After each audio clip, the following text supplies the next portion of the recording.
Morning বন্ধুরা, এখন আমি আছি ব্যাঙ্গালোর কোলার বাস স্ট্যান্ড।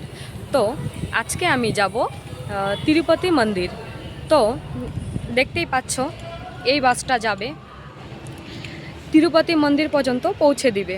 তো বন্ধুরা, তিরুপতি মন্দির যেতে 6 ঘন্টা লাগে আর ভাড়া লাগে 300 টাকা।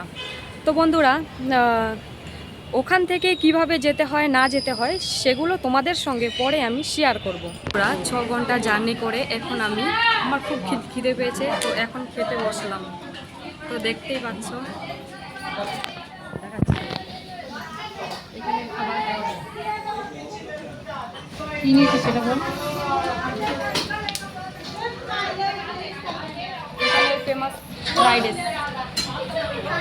বন্ধুরা, আমি এখন এসে পড়েছি তিরুপতি বাস স্ট্যান্ডে। তো দেখতেই পাচ্ছ উপরে রেলওয়ে স্টেশন। তো রেলওয়ে স্টেশনের নিচে বাস স্ট্যান্ড। এখানে টিকিট কাউন্টার, এখানে টিকিট করে তারপরে যেতে হয়। তো বন্ধুরা, আমি এখন বাসের টিকিট কেটে বাসে চলে যাব তিরুপতিতেই। আমি তিরুমালাতে এসে পড়েছি। তো দেখতেই পাচ্ছ এখন চেক পয়েন্ট, ওখানে চেকিং হচ্ছে। তো বন্ধুরা, তারপরে দেখা হবে।